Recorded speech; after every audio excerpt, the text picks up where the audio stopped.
क्या हाल है आप लोगों के? उम्मीद है कि सबके सब खैर खैरियत से होंगे।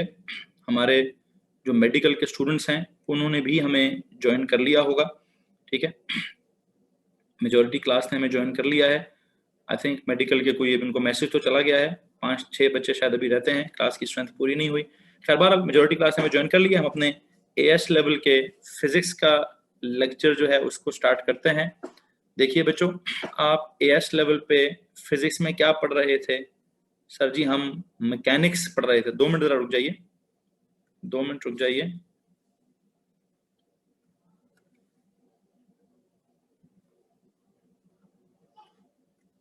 जो भी मैंने यहाँ पे अंडरलाइन किया हुआ है उसको जरा मैं दोबारा अंडरलाइन कराता हूँ।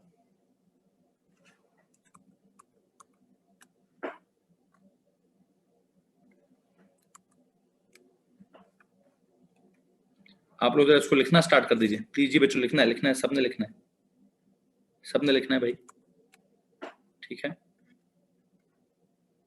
मैं इसको रिव्यू कराता हूँ, लिखना है इसको सबने भैया। वैसे तो ये आज का ओ लेवल्स का लेक्चर था, लेकिन मैं बताता हूँ कि मैं इसको आज आपको दोबारा क्यों पढ़ा रहा हूँ, क्योंकि बेसिक्स का क्लियर करना बहुत ज़रूरी है। बेसिक्स का उस तरफ भी जाऊँगा, उस तरफ भी जाऊँगा, प्रॉब्लम्स भी करूँगा, प्रॉब्लम्स भी कराऊंगा, ठीक है। प्रॉब्लम्स भी कराता हूँ। प्रॉब्लम्स कराने से पहले, और वैसे आपको बात बताऊँ, अगर आपके पास जगह जगह के लिए छठे कॉलम के लिए जगह है तो मैंने छठे कॉलम पे ये सेंट्रीपिटल फोर्स भी लिखवानी है। 6 कॉलम्स होने चाहिए भाई, 6 कॉलम्स होने चाहिए, ठीक है। कितने कॉलम्स हैं? 6। मैंने आज आपको फोर्सेस पढ़ाने, अगर आपको कॉलम्स में लिखना है तो 6 कॉलम्स बना लीजिए। अगर जो छठा कॉलम भी है, छठा कॉलम भी है, ठीक है। खैर वो उस वक्त मेरे पास छठे कॉलम की जगह नहीं थी, ठीक है, तो इसलिए मैंने नहीं लिखवाया। और अगर आप कॉलम्स में नहीं लिखना चाहते, अगर आप कॉलम्स में नहीं लिखना चाहते तो आपकी मर्जी, आपकी मर्जी, ठीक है। बस इतना बता दूं कि ये मेरा आज का ओ लेवल्स का टॉपिक था जो मैं आप लोगों से भी शेयर करना चाहता हूं, ठीक है। आप लोगों को भी यही पढ़ाना चाहता हूं। क्यों?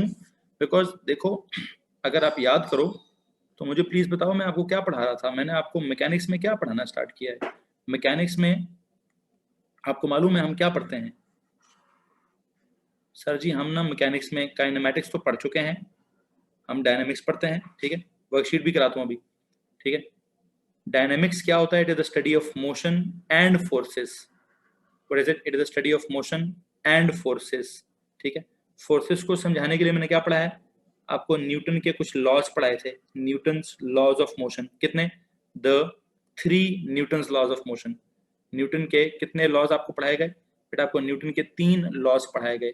उसकी स्टेटमेंट्स क्या थी, उनका मतलब क्या था, उनका मकसद क्या था, वो सब का सब मैं उम्मीद करता हूं कि बड़ी डिटेल से आपको पढ़ाया था, आपको समझ आ गया होगा। इससे पहले कि मैं अभी आगे जाऊं, मैं चाहता हूं कि आप एक काम कीजिए, आप ये टाइप्स ऑफ फोर्सेस का टॉपिक जल्दी से पेन डाउन कीजिए। इस टाइप्स ऑफ फोर्सेस के टॉपिक को जल्दी से नोट डाउन कीजिए, ठीक है। मैंने अभी क्या कराना है, मैं भी इसको आपको रिव्यू कराता हूँ, ठीक है जी। आप क्या कीजिए, जल्दी से इसको नोट कर लीजिए। मैं इसको जो समझाने वाला पोर्शन है मैं उसकी तरफ चलता हूँ। आपके पास 5 मिनट हैं इसको जल्दी से लिखने के लिए। You got 5 minutes to write it all, ठीक है। जब आप जल्दी से इसको लिख लेंगे तो फिर मैं इसको समझाता हूँ। बल्कि इसकी स्क्रीनशॉट ले लें, कुछ लोग इसकी स्क्रीनशॉट ले लें, ठीक है।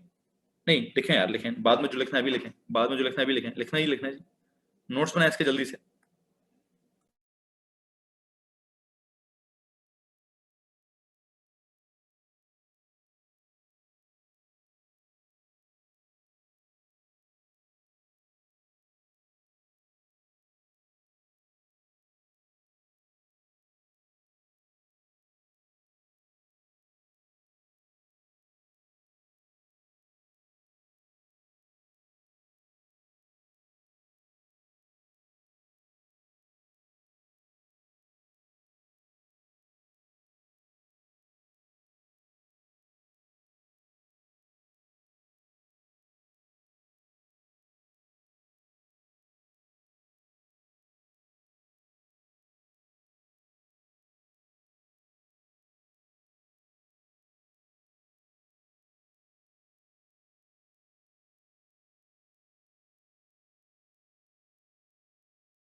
बेटा मैं मानता हूं कि ये ओ लेवल्स का है, बिल्कुल बेशक ये ओ लेवल्स का है। आपको मालूम है कि मैंने पहले ओ लेवल्स की बात को रिवाइज करके ही आगे ए लेवल्स में जाना होता है। इसलिए मैं चाहता हूं आप सब के सब प्लीज इसको जल्दी से लिख लीजिए। जब आप इसको लिख लेंगे तो मुझे सिर्फ ये लिखना है आपको। वैसे मैं ब्रेक नहीं दी है, this is not a break. लिखने के लिए 5 मिनट का वक्त दिया है कि इसको जल्दी से लिख लीजिए, ठीक है।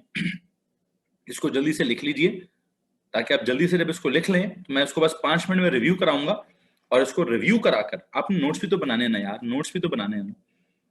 इसको रिव्यू कराकर मैं क्या करूंगा, रिव्यू कराकर ही मैं क्या कहते हैं अगले इसी में से ए लेवल्स का टॉपिक निकालूंगा, इसी में से ए लेवल्स का टॉपिक निकालूंगा। सो प्लीज जल्दी से इसको लिख लीजिए।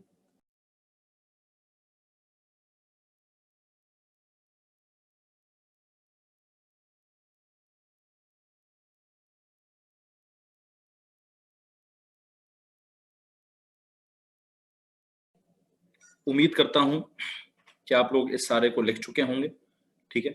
देखिए मैंने आपको आज पहले बताया कि ये जो आज का लेक्चर अभी आपके सामने लिखा हुआ है, ये मैंने बिल्कुल ओ लेवल्स का एक लेक्चर लिया है। उसकी स्लाइड मैंने सेफ रखी ताकि मैं आप लोगों से भी शेयर कर सकूं, ठीक है। आपको मालूम है कि मैंने आप लोगों को क्या करना है, पहले मैंने आपको ओ लेवल्स की सारी चीजें रिव्यू करानी होती हैं, फिर उसमें से आगे ए लेवल्स का टॉपिक निकालना होता है। हाँ, ओ लेवल्स की बातें जो है मैं वो बहुत स्पीड से पढ़ाना चाहता हूँ, ठीक है। और ए लेवल्स की बातों पे मैं ठहरना चाहता हूँ, क्योंकि आपने पेपर दिए हैं कि नहीं दिए, आप में से बहुत सारे लोगों ने पढ़ा इन तमाम बातों को है, ठीक है। पढ़ा हुआ आपने इन तमाम बातों को है।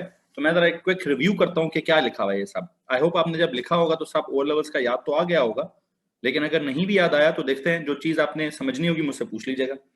पहला लफ्ज है ड्राइविंग फोर्स। हमने कहा ड्राइविंग फोर्स क्या होती है, it is developed by the engine of the vehicle. ये बुनियादी तौर पर जो भी जिस जिस भी व्हीकल की आप मोशन पढ़ रहे हैं, ठीक है, जो भी व्हीकल आप पढ़ रहे हैं, जो भी गाड़ी शाड़ी कार ट्रक पढ़ेंगे, उसका इंजन जो फोर्स प्रोवाइड करेगा, ठीक है, जो डेवलप करेगा, जो एक्सर्ट करेगा, उसको हम ड्राइविंग फोर्स बोलेंगे, ठीक है। And is used to drive. चलो इंजन की कहानी है कि नहीं, जो भी फोर्स उस ऑब्जेक्ट को ड्राइव कराएगी, जो भी फोर्स किसी ऑब्जेक्ट को ड्राइव करने के काम आती है, ड्राइव लाइक मूव करने के काम आती है, उसको हम ड्राइविंग फोर्स बोलते हैं। और जिस तरफ ये नॉर्मली जनरली इसको हम फॉरवर्ड फोर्स बोलते हैं। मैं राइट वर्ड्स नहीं बोल रहा, फॉरवर्ड इसलिए बोल रहा हूं, क्या मतलब फॉरवर्ड। कुछ लोग फॉरवर्ड का मतलब निकालेंगे सर राइट वर्ड्स होती है। मैं इस वक्त फॉरवर्ड का मतलब ये निकालूंगा कि जिस तरफ ड्राइविंग फोर्स लगती है, motion of the vehicle, direction of motion of the vehicle is in क्या, is in the direction of driving force. जिस तरफ ड्राइविंग फोर्स लग रही होती है, ऑब्जेक्ट उस तरफ मूव कर रहा होता है। अगर ड्राइविंग फोर्स सीधे हाथ पे लग रही है तो लेट मी टेल यू, इसकी डायरेक्शन ऑफ मोशन जो है वो भी सीधे हाथ पर होगी। इसमें किसी को परेशानी है? हाँ, अब वो मोशन जो है वो कांस्टेंट स्पीड वाली है, या वो जो मोशन है वो एक्सेलरेशन वाली है। ये तो सिर्फ एक फोर्स तो नहीं होती है ना, बहुत सारी फोर्सेस होती हैं जो इस बात को डिसाइड करेंगी कि फोर्सेस बैलेंस्ड हैं या फोर्सेस बैलेंस्ड नहीं हैं। यहां तक किसी को प्रॉब्लम है? अच्छा, फिर फ्रिक्शन के लिए मैंने लिखवाया है it is a backward force. Backward force मतलब अगर ऑब्जेक्ट देखो किधर जा रहा है, अगर ऑब्जेक्ट की डायरेक्शन ऑफ मोशन किधर है, आगे की तरफ है, अगर इस ऑब्जेक्ट की डायरेक्शन ऑफ मोशन आगे की तरफ है, ठीक है, अगर तो इसमें क्या होगा, इसमें से डायरेक्शन ऑफ मोशन अगर आगे की तरफ है तो फ्रिक्शन पीछे की तरफ होगी। It is a backward force and it is developed due to क्या, it is developed due to the sliding effect of two surfaces, due to the sliding of two surfaces, due to the rubbing of two surfaces against each other, ठीक है। It is also known as, इसको हम क्या बोलते हैं, इसको हम drag force भी बोलते हैं, इसको हम ड्रैग फोर्स भी बोलते हैं, ठीक है। और इसको हम एयर के केस में, केस में एयर रेजिस्टेंस भी बोलते हैं, ठीक है। फ्रिक्शन या ड्रैग या रेजिस्टेंस ऑलमोस्ट एक तरह के लफ्ज हैं। It always opposes motion, it always opposes motion मतलब क्या है, it is always opposite to the direction of motion.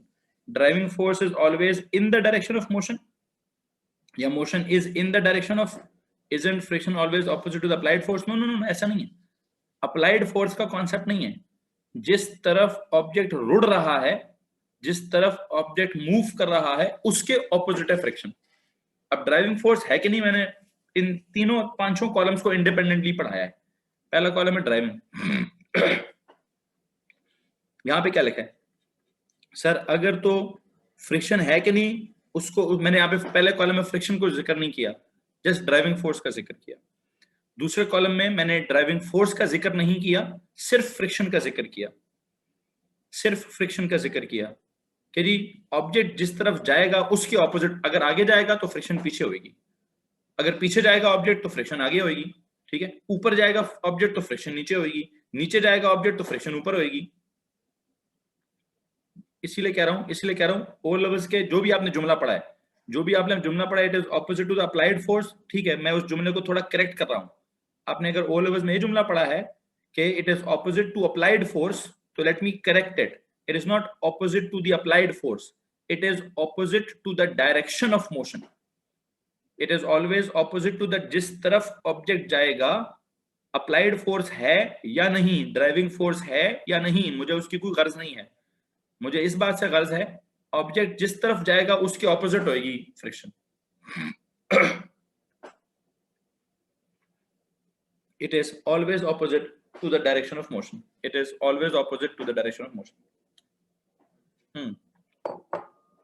ठीक है। अगर ऑब्जेक्ट देखो हवा में नीचे आ रहा है, तो जब नीचे आता है तो नीचे ड्राइविंग फोर्स कौन है? ड्राइव तो कोई नहीं कर रहा, चलो ठीक है, ओके मान लेते हैं कि सर नीचे वेट होता है, उसको हम ड्राइविंग फोर्स थोड़ी ना बोलते हैं यार। वो एक नीचे की तरफ फोर्स है, और ऑब्जेक्ट उस वजह से नीचे आता है, और ऑब्जेक्ट जब नीचे आता है तो उसकी वजह से एक पीछे की तरफ फोर्स पैदा होती है। ठीक, चलो कुछ हद तक ठीक है, ऑपोजिट टू अप्लाइड फोर्स भी आप ठीक कह सकते हैं, लेकिन मैं ज्यादा फोकस करना चाहता हूं opposite to the direction of motion. ठीक है। अच्छा, क्योंकि अगर ऑब्जेक्ट आगे मूव करेगा तो फ्रिक्शन पीछे होगी, ऑब्जेक्ट पीछे मूव करेगा तो फ्रिक्शन आगे होगी, ऑब्जेक्ट नीचे मूव करेगा तो फ्रिक्शन ऊपर होगी, ऑब्जेक्ट ऊपर मूव करेगा तो फ्रिक्शन नीचे होगी। इसमें किसी को परेशानी है? ओके।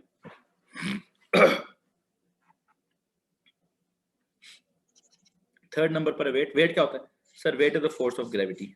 अच्छा, किधर होता है sir? It is always vertically downwards. Weight is vertically किधर सर? वेट किधर एक्ट करता है? Weight is always vertically downwards. Okay, weight is the force of gravity. Weight क्या होता है? वेट फोर्स ऑफ ग्रेविटी होता है, और फोर्स ऑफ ग्रेविटी किधर एक्ट करती है? It is always vertically downwards. That is किधर sir ji? That is towards the centre of the earth, towards the centre of the earth. और उस वेट का फॉर्मूला क्या होता है सर? वेट का फॉर्मूला होता है m इंटू जी। m क्या है? m is the mass of the object, और g क्या है सर? g या तो ग्रेविटेशनल फील्ड स्ट्रेंथ होता है, या फिर g जो है वो ग्रेविटेशनल एक्सेलरेशन होता है। इसकी वैल्यू जो है, अगर आप एग्जैक्ट वैल्यू की बात करेंगे तो एग्जैक्ट वैल्यू होती है 9.8 न्यूटन पर केजी, या फिर 9.8 क्या चीज? 9.8 मीटर्स पर स्क्वायर सेकेंड। 10 तो इसकी राउंडेड वैल्यू है, 10 तो इसकी राउंडेड वैल्यू है। इसकी जो एग्जैक्ट वैल्यू है, व्हाट इज इट? इसकी एग्जैक्ट वैल्यू इज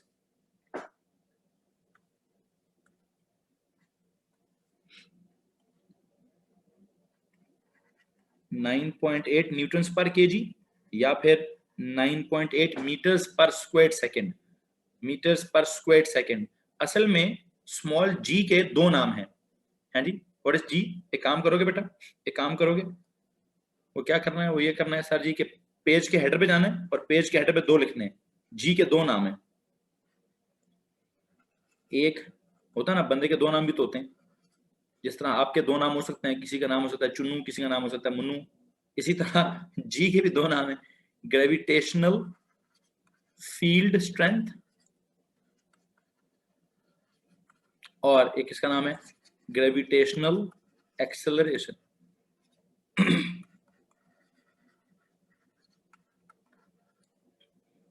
ठीक है। इस हिसाब से इसकी यूनिट्स बनती हैं न्यूटन्स पर केजी। इस हिसाब से इसकी यूनिट्स बनती हैं मीटर पर स्क्वायर सेकेंड। एक्सेलरेशन है तो मीटर पर स्क्वायर सेकेंड। फील्ड की स्ट्रेंथ है तो होगा फोर्स पर क्या? फोर्स पर KG, force per unit mass. तो खैर मैं इसकी डिटेल में नहीं जाना चाहता, इसकी मजीद डिटेल में नहीं जाना चाहता। It's just a matter of fact कि जी के 2 नाम है। ठीक है। अब मैं आपको फिर ग्रेविटी समझाऊं, फिर ग्रेविटी की फील्ड समझाऊं, फिर ग्रेविटी की फील्ड की स्ट्रेंथ समझाऊं, वो मैं A2 में समझाऊंगा।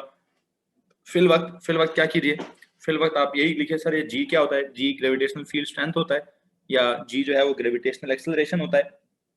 और हमें पता है कि अगर हम किसी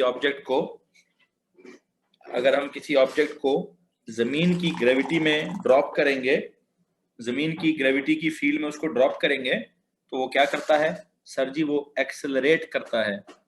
वो एक्सेलरेट करता है किधर सर, वो towards the centre of the earth accelerate करता है। तो इसका मतलब है उसके ऊपर कोई ना कोई फोर्स होनी चाहिए ना। इसी पेज के हेडर पे लिखिए, बेसिकली फोर्स का आपने क्या फॉर्मूला पढ़ा है, एमए पढ़ा है ना।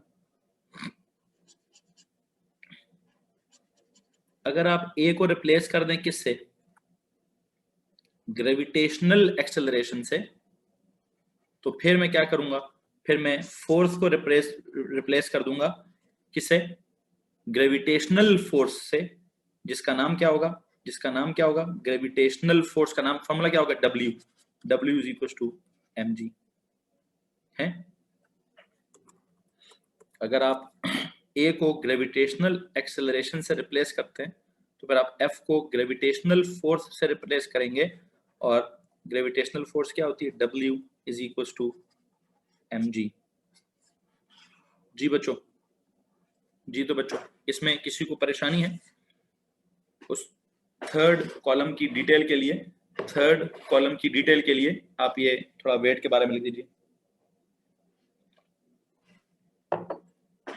और ये जो ग्रेविटेशनल एक्सेलरेशन होती है, इट इज कांस्टेंट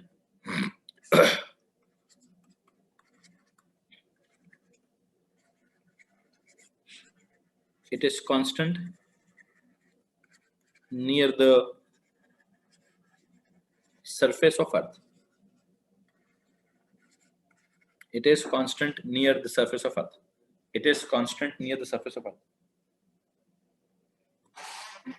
ठीक है जी, it is constant near the surface of earth. मुझे उम्मीद है इसमें किसी को परेशानी नहीं है, क्योंकि मैंने आपको जी जो है ग्रेविटेशनल एक्सेलरेशन वो फ्री फॉल मोशन में बहुत डिटेल से पढ़ाया हुआ है, इसलिए मैं directly W equal to mg लिख सकता हूँ, लिख दिया। ओके जी। तो क्या बात हो रही थी भाई, यहाँ पे सर ये W इक्वल टू mg की बात हो रही थी, इस फॉर्मूले को हमने समझा दिया। अच्छा, हमने कहा जी ये फोर्स किधर एक्ट करेगी, वर्टिकली डाउनवर्ड्स देखिए आपके सामने है, वर्टिकली डाउनवर्ड्स एक जमीन है, जमीन के ऊपर ऑब्जेक्ट पड़ा है, ऑब्जेक्ट का नीचे की तरफ वेट है, दैट्स इट।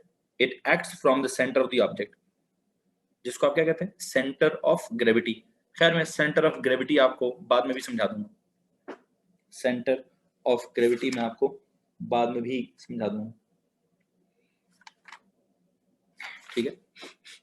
बल्कि काम कर लें, it acts from the centre of the object, इसके साथ एक लफ्ज लिखेंगे, इसके साथ it acts from the centre of the object, that is known as center of gravity.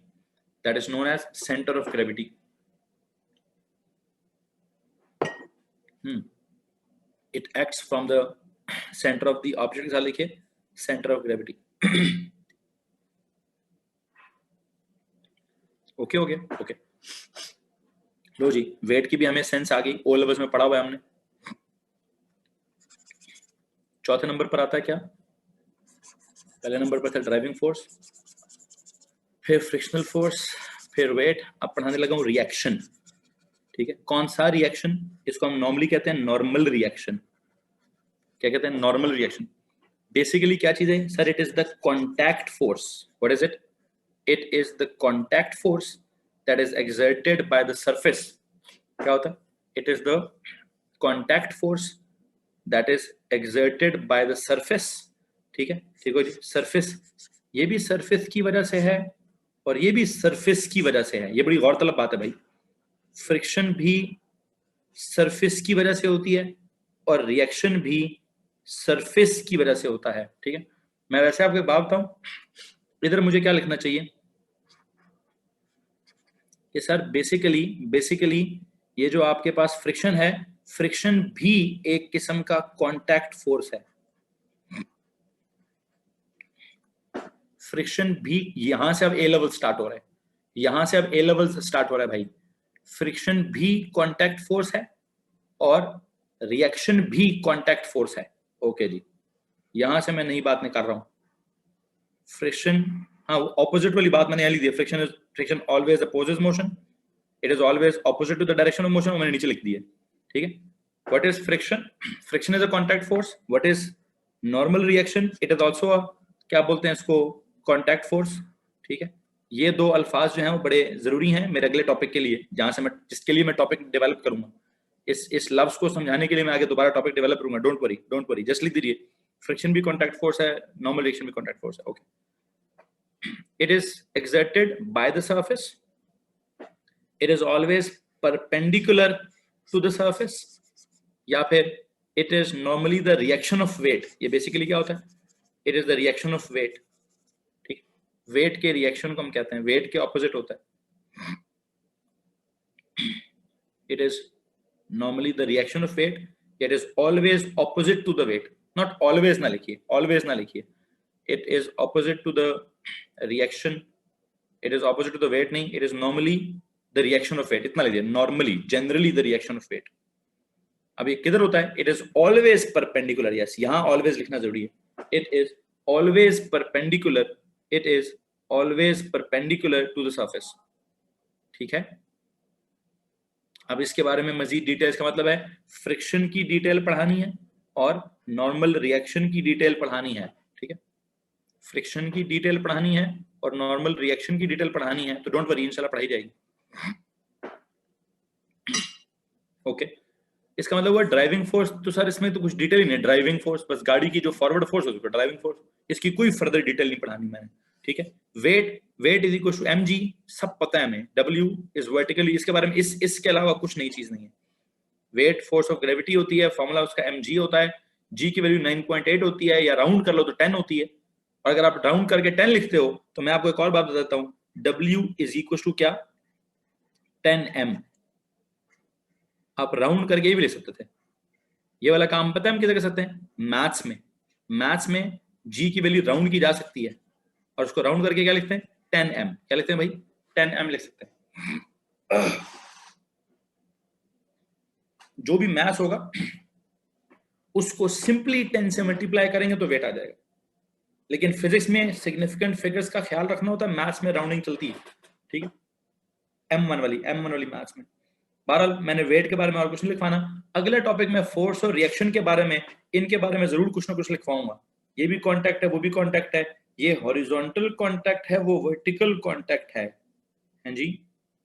क्या मैं कह सकता हूं कि friction is the horizontal component of the contact force and reaction is the vertical component of the contact force? जी बच्चों, मैं चाहता हूं आप इस पूरे जो भी आपने 5 कॉलम्स बनाए, फ्रिक्शन के नीचे एक लफ्ज लिखिए, friction is the horizontal component. क्या लफ्ज लिखना है जी?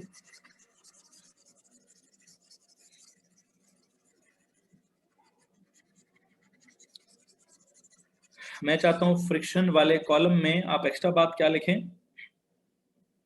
एक्स्ट्रा बात फ्रिक्शन वाले कॉलम में लिखें, सर जी what is it? It is the horizontal component, it is the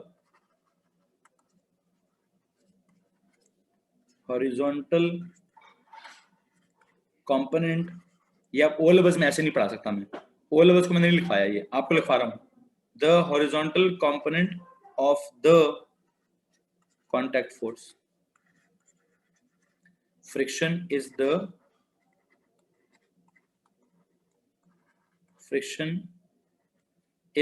horizontal component of the contact force. अच्छा, इसके बारे में क्या लिखा हूं? Normal reaction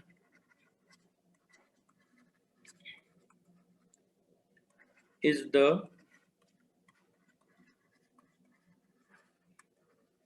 the vertical component, horizontal या perpendicular component या vertical component, ठीक है। what is it? it is the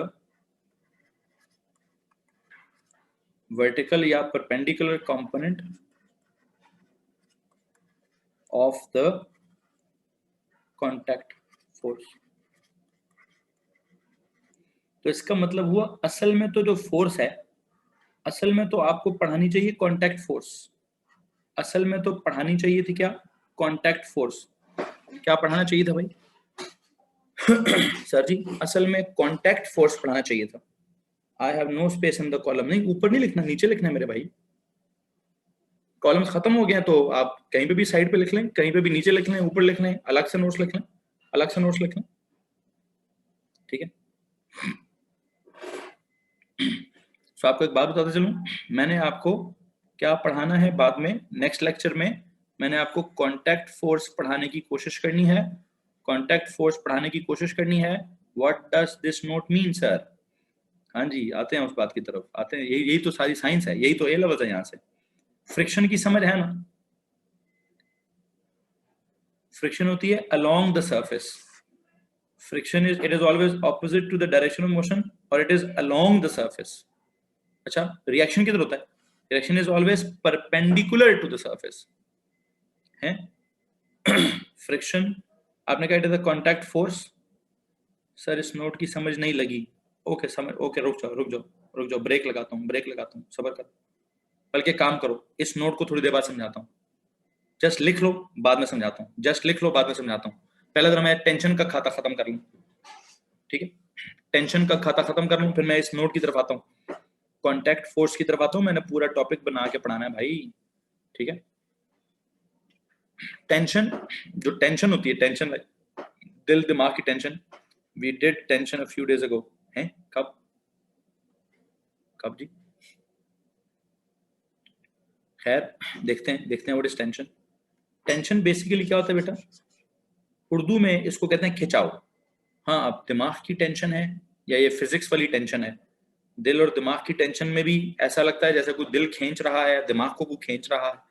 physics की टेंशन में क्या होता है? फिजिक्स की टेंशन में आप दिमाग को नहीं खींचते। फिजिक्स में जो टेंशन है वो है रस्सी को खींचते हैं। टेंशन क्या चीज है सर? पढ़ा के अभी, हाँ टेंशन दे रहे हैं जी, जी बिल्कुल, यही टेंशन है जो आपको टेंशन मिल रही है, ठीक है। ये एक इंटरनल फोर्स है। सबसे पहला लफ्ज क्या है sir? It is an internal force या एक रिएक्शन फोर्स है। वो एक्शन रिएक्शन वाली इंटरनल फोर्स है, दैट इज डेवलप्ड इन क्या? इन अ रोप, इन a string, in a cable, या फिर चेन, या फिर स्प्रिंग, या कोई भी रॉड, कोई भी rope, string, spring, cable, rod, chain, कोई भी ऐसी चीज जिसको आप खींच रहे हो, व्हेन इट इज स्ट्रेच्ड। जब भी आप उसको स्ट्रेच करने की कोशिश करेंगे, जब भी आप उसको स्ट्रेच करने की कोशिश करेंगे, किसी चीज को, रस्सी को, स्ट्रिंग को, केबल को, चेन को, एक सेकेंड, स्ट्रिंग के साथ एक और लफ्ज लिखिए स्प्रिंग भी, केबल के साथ एक लफ्ज लिखिए चेन भी, ठीक है, या रॉड, कोई भी रस्सी, कोई भी रॉड, लोहे की रॉड को भी खींचोगे ना, यूं करके खींचोगे तो उसके फाइबर्स में टेंशन आना स्टार्ट हो जाएगी। अपने मसल्स को भी खींचोगे, इंसान के मसल, जब आप ये बॉडी बिल्डिंग शेल्डिंग करते हैं तो भी मसल्स को खींचते हैं, तो मसल्स में टेंशन पैदा होती है। खैर, किसी भी रॉड को, किसी भी ऑब्जेक्ट को जब आप स्ट्रेच करोगे, आप तो एक्सटर्नली आप उसको स्ट्रेच कर रहे होगे, उस मटेरियल के अंदर क्या पैदा हो रहा होगा? वो क्या होता है? For every action there is always an equal and opposite reaction. Action क्या है? हमारा किसी मटेरियल को स्ट्रेच करने की कोशिश करना।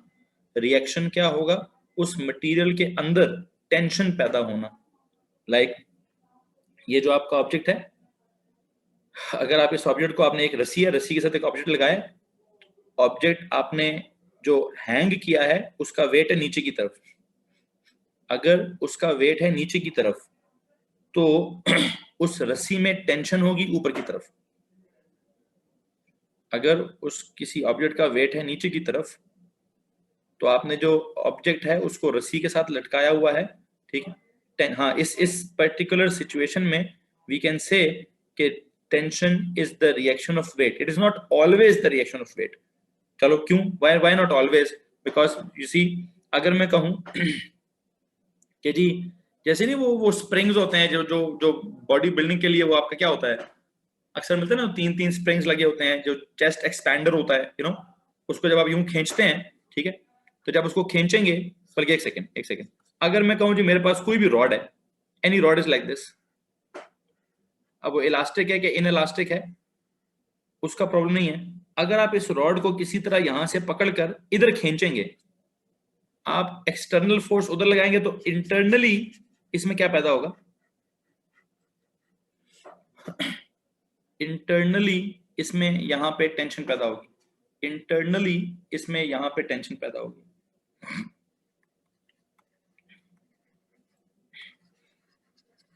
ये एक्सटर्नल फोर्स इधर बाहर लगाना, तो इस मटेरियल में अंदर की तरफ क्या पैदा होता है, एक इंटरनल फोर्स पैदा होती है जिसको हम टेंशन कहते हैं। ये भी ओ लेवल्स का कॉन्सेप्ट है। इसकी भी जो मजीद डिटेल है, इसकी भी जो बहुत ज्यादा आगे फर्दर डिटेल है वो मैंने भी आपको पढ़ानी है। इसकी जो मजीद डिटेल है वो मैंने भी आपको पढ़ानी है, ठीक है। सो क्या करें भाई, क्या करें, यू नो ये तो ओ लेवल्स का वर्जन है जो आपको सिखाया गया है, ये तो ओ लेवल्स का वर्जन है जो आपको सिखाया गया है। इन तमाम कॉन्सेप्ट्स का जो ए लेवल्स का वर्जन है वो थोड़ा बहुत रहता है, और ए लेवल्स का जो वर्जन है ऑफ दीज फोर्सेस वो इंशाल्लाह मैं आपको समझाने की कोशिश करूंगा, उसको भी मैं आपको जरूर समझाऊंगा। हाँ, जहां तक ताल्लुक है इसका, ये मैंने 6 नंबर पे यहाँ लिखा है सेंट्रीपिटल फोर्स, ये बेटा आपके A2 का सिलेबस है, ये आप मत लिखिए, ये आप मत लिखिए, इसको छोड़ ही देते हैं, ठीक है। क्यों, इसको क्यों छोड़ दें, बिकॉज ये आपके AS में नहीं इन्वॉल्व होगा, ये आपके A2 में इन्वॉल्व होगा, इसलिए मैंने इसको उनको भी अलग से लिखवाया कि आपको ये वाली स्लाइड ना ही दिखानी पड़े, ठीक है। सेंट्रीपिटल फोर्स का जो कॉन्सेप्ट है वो बेटा A2 में है, अभी तो लिखना है नहीं, अभी भी ना लिखिए, A2 में, AS में है ही नहीं। AS में ये जो 5 हैं ये हैं, इन 5 को लिख दीजिए, AS के लिए 5 लिख दीजिए, छठा सेंट्रीपिटल फोर्स छोड़ दीजिए, उसको मैं भी डिस्कस ही नहीं करना चाहता, ठीक है भाई, ठीक है भाई, okay. So you know what, हमारे लिए मुझे लगता है हमें ड्राइविंग फोर्स की समझ सही तरह से आ गई है। हमें फ्रिक्शन और रिएक्शन में जो लफ्ज कांटेक्ट फोर्स इस्तेमाल हुआ है वो समझ नहीं आया। वेट का फॉर्मूला तो हमें ठीक है याद है, बचपन से याद है, उसका रिलेशनशिप हमने F = ma में m की जगह m लिखा, a की जगह g लिखा, तो f को हमने w बना दिया, ठीक है। w = mg हमें थोड़ा बहुत समझ आ गया। g की हमें पता है g क्या होता है, g ग्रेविटेशनल एक्सेलरेशन होता है, या g जो ग्रेविटी है उसकी फील्ड की स्ट्रेंथ होती है। अब जो फील्ड की स्ट्रेंथ का लफ्ज है, इसकी जो फर्दर डिटेल है, ग्रेविटी की फील्ड की जो स्ट्रेंथ है, इसकी फर्दर डिटेल जो है वो A2 में है, ये लफ्ज मैं A2 में इस्तेमाल करूंगा, ठीक है। आप इसी लफ्ज के साथ गुजारा कीजिए, एक्सेलरेशन के लफ्ज के साथ, ग्रेविटेशनल एक्सेलरेशन के लफ्ज के साथ गुजारा कीजिए, जो कि मैंने आपको फ्री फॉल मोशन में पढ़ाया हुआ है, इसलिए W = mg से मुझे प्रॉब्लम नहीं है, वो भी आपको आता है। मुझे बस टेंशन के थोड़े से और फर्दर केसेस आपको कराने होंगे, ठीक है। 5 बुनियादी टाइप्स ऑफ फोर्सेस लिखवा तो दी हैं, फ्रिक्शन और रिएक्शन का कोई आपस में फॉर्मूला बिल्ड करके बताना होगा, और टेंशन की कोई कहानी जो है वो आपको आप समझाने की कोशिश करनी होगी, ठीक है, ठीक है। सो फिल वक्त एक काम करते हैं, मुझे उम्मीद है आपने नोट्स लिख लिए होंगे, इनकी जो फर्दर डिटेल है उस डिटेल में मैं अभी नहीं जाना चाहता, उस डिटेल में मैं जाऊंगा नेक्स्ट लेक्चर में, बेटा जी नेक्स्ट लेक्चर में, ठीक है, ठीक है। Can you send the projectile motion की आंसर की भेजी भी नहीं, Why have you sent quadratics वाली marks scheme in the group, बेटा वो एक मेरे ख्याल से किसी बच्चा मुझसे रोजाना पूछ रहा था, रोजाना वो क्वाड्रेटिक्स वाली आंसर की मांग रहा था, तो मैंने भेज दी, ठीक है। प्रोजेक्टाइल वाली आंसर की भेज दूं, अच्छा चलो एक काम कर, आप जो सॉल्व कर लिए, पहले सॉल्व करना जरूरी है, पहले सॉल्व कर लो फिर मैं आंसर की भेजूंगा। अच्छा सॉल्व कर लिए, ओके, मैं काम करता हूँ, मैं आपको उसकी आंसर की भेज देता हूँ, ठीक है। आप उसको सॉल्व की, आप उसकी प्रॉब्लम्स फिर काम करेंगे, प्रॉब्लम्स कल करते हैं फिर इंशाल्लाह। अभी केमिस्ट्री का लेक्चर स्टार्ट करते हैं, और आपको record the lectures of maths for Saturday and Friday, ठीक है बेटा, ठीक है।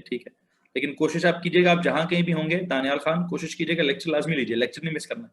आपको जस्ट मोबाइल चाहिए, आपको उसके अंदर थोड़ा सा 3G डेटा चाहिए, आपको हेडफोन्स चाहिए, कहीं पे भी आप दुनिया में होंगे आप लेक्चर मेरा अटेंड कर लेंगे, तो प्लीज लेक्चर नहीं मिस करना, लेक्चर लाजमी लेना, ठीक है।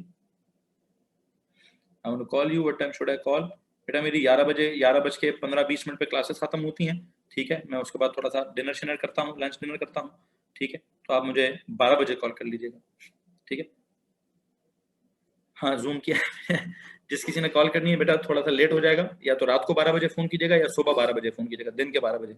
यस, या रात के 12 बजे या दिन के 12 बजे, क्योंकि दिन के 12 बजे मैं उठने की कोशिश करता हूँ, या आपके फोन से ही उठूंगा। But I'll try to take the classes. If I can't, can you please send me the recorded lectures for those days? Okay, मैं ना आप लोगों को एक लिंक भेज दूंगा जहाँ पे आपको रिकॉर्डेड लेक्चर्स की अवेलेबिलिटी होगी, ठीक है। रिकॉर्डेड लेक्चर्स की अवेलेबिलिटी जहाँ पर आपको होगी उसका मैं लिंक भेज दूंगा, लेकिन बराए मेहरबानी लेक्चर्स मिस नहीं करना यार, लेक्चर्स मिस नहीं करना। जो लाइव लेक्चर में कॉन्सेप्ट होता है वो आप रिकॉर्ड हुए हुए में इतना ज़्यादा मज़ा नहीं आएगा, चलो समझ तो आ जाएगी, लेकिन कोशिश किया करें लाइव लेक्चर लेना आप, ठीक है। मैं देखता हूँ मेरे जो आपका मिस हुआ होगा मैं उसको उसकी रिकॉर्डिंग आपको भेज दूंगा, ठीक है। चलो जी, सो आई होप ये लिख भी चुके हैं, समझ भी चुके हैं। इसका ए लेवल्स का वर्जन नेक्स्ट लेक्चर प्लीज।